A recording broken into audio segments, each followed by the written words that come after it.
I guess this lady, Lucky, is the equivalent of an agony aunt in the Western world, and Muslim women contact her with problems that they have, usually within a marriage, an Islamic marriage. And in this one, it's dealing with a husband who refuses to have intimate relations with you. So I can think of at least one Muslim person who might be guilty of that and might be depriving his wife of his intimate attentions, maybe. What do you think? Lucky, I need help. I've been married for X amount of years. My husband is not interested in having sex with me. I stand naked in front of him and he is not interested whatsoever. Every time I approach him for intimacy, he always tells me he's tired and he doesn't want to do it today. Every single time he is rejecting me, and I have this need to have my sexual needs fulfilled, but he's just not doing it. I don't know what to do. Please help me. Okay, I can see that he's withholding one of your rights, i.e. your sexual rights, as a form of punishment. He's constantly rejecting you to plant a seed, just a little inkling seed of doubt in your mind. This has caused you to feel like you are at his mercy. This has caused you to essentially lose yourself. What do I mean by lose yourself? You are no longer that bubbly, funny girl who was very confident and secure in herself. You've become this insecure, jealous, constantly overthinking, overanalyzing person. You look in the mirror and you feel ugly. You look in the mirror and you feel disgusted by the sight of your own body, your own face. You have crippling anxiety.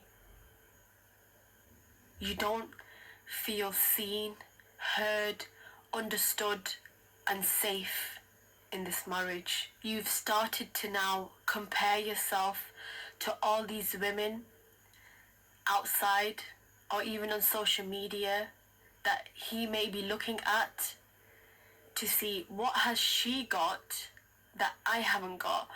Why is it that he never looks at me? Why is it that he doesn't feel aroused by looking at me?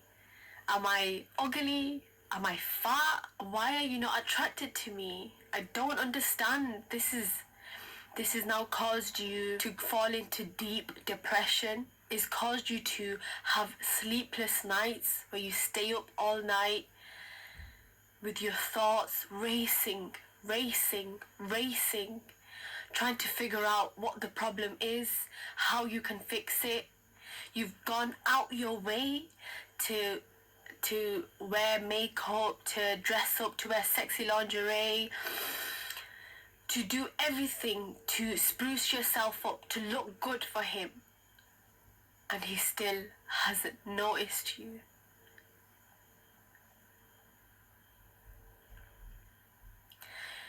You are now in a state of numbness where you don't feel anything anymore. You've isolated from your friends and families because this is something too shameful to talk about. Who am I going to tell that I'm having this problem? Who am I going to say to, hey, my husband doesn't want to have sex with me? It's been like 2 months, 3 months, it's been weeks where he's refused to have sex with me with absolutely no valid reason. What do I do? Allah is my witness. He's my only confidant. He's the only one I tell all my worries, my feelings, my thoughts. I cry to him every single night. Ya Allah, give me guidance. What can I do to get him to want me? I feel so unseen. I feel so ugly. I need help. Please guide me, Ya Allah. What can I do? This cry for help. You've expressed to him how you feel, how this is making you feel. Nothing is working. What do I do? Please help me. Don't worry, sis. I have been in your same exact shoes. I know exactly how you're feeling. And I wish I had a video like this, where I felt like somebody else also understood exactly what I was going through. I'm going to give you direct solutions on how you can deal with this. First things first, know that this is your right. This is your right to have your sexual needs met. I sound like a broken record, but I'm going to say this over and over again until it's drilled in your head that this is your right. It's not just a man's right, it is also your right.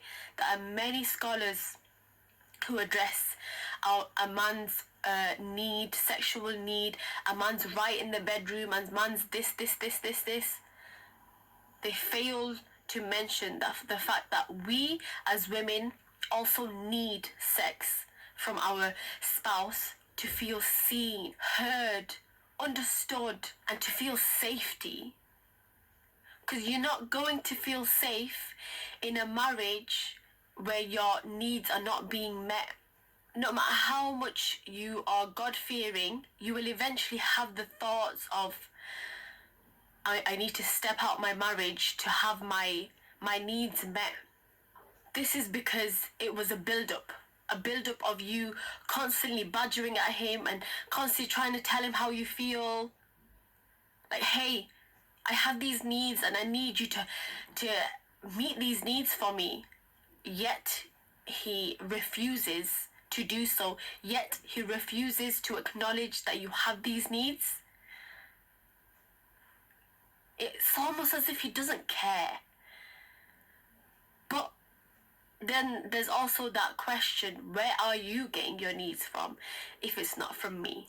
There's doubts that are racing in your mind. The doubts of, am I ugly? The insecurities. The doubts of where he's getting his needs from. The doubts of, I want children but we can't because you don't want to have sex with me. The doubts of, do you even love me? The doubts of, can I continue this marriage any longer? All of this just all at once attacking you in the mind, and you don't know how to deal with it, and your judgment is clouded. You feel hopeless, and you feel like there are times where you stare into a wall and you think to yourself, what if I put my head through that entire wall just to stop this? Just to stop my thoughts from attacking me. This is the point that you've come to, all because your husband is refusing to have sex with you. Men also need to realize that a woman is not going to respect you if you don't meet her needs. Her needs, her sexual, especially her sexual needs.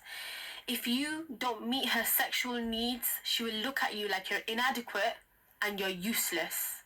And she won't respect you. She will subtly disrespect you, and it will be on an unconscious bias that she's doing this. Consciously, she won't go out her way to disrespect you. It's the resentment that she's built over time from you constantly rejecting her, where she now struggles to even speak to you in a normal manner. And every word, everything she says and everything she does is in a very disrespectful manner. You might ask her to pass you something, she might throw it at you instead of just passing it to you like a regular person. She's not doing that on a conscious level. Subconsciously, her resentment and hatred for the fact that you're not meeting her needs and you're the only person she can get her needs from is suppressing her, is rejecting her, is oppressing her, because this is a form of oppression. Your husband refusing to have sex with you without any valid reason, constantly, over and over again, is a form of oppression.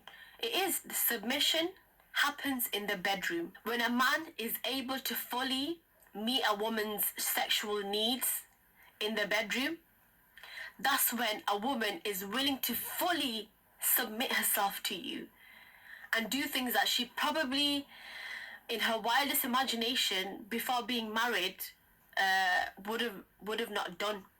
Because this is how women are in our nature, where we are malleable human beings, agreeable, where we can't have certain standards, yet if a man is able to meet our needs, all of our needs, then we are more than willing to compromise on that standard, which men don't realize. You cannot demand respect off of your woman. She's not going to respect you if you've not earned it. You have to earn the respect. And that's the truth. Nothing but the truth. What I would say, okay, you don't have time to have sex with me. Okay, you feel tired after work. Okay, that's fine. Let's set a time and a date where we spend time together, where we're intimate together, and where both of our needs, including mine, is met. Not going to work. Once that's been set, you then will build up that suspense. So reminding him that, hey, I'm looking forward to tonight, or Make an I'm looking appointment. forward to having sex with you, I'm wearing this, what are you up to? Just building up that suspense. You know, flirty texting, dirty texting with each Not other. going to work if there's no I would chemistry. advise you against sending pictures, because you don't know, anything can happen, and Anybody could share let's them. say the marriage goes sour, A la and if Murad. you are married to a very toxic, revengeful person, Yeah. he may use those pictures to blackmail you. So I would May even have a camera in the advise bedroom. against sending nudes to your husband, unless it's somebody you can trust. But if you Well, if you can't trust him, he shouldn't be a husband, should he? But that's good advice. And without wanting to draw this out any longer, it is good advice so far. But if there's no chemistry there, and it's purely a transactional arrangement, which is, it isn't what she's talking about, but we know who I'm talking about. If it's purely a transactional arrangement, then no amount of cajoling, unless it's in the hundreds of thousands of dollars and citizenship papers, no amount of cajoling is going to make any difference whatsoever. Have a nice day in Kuwait. Bye.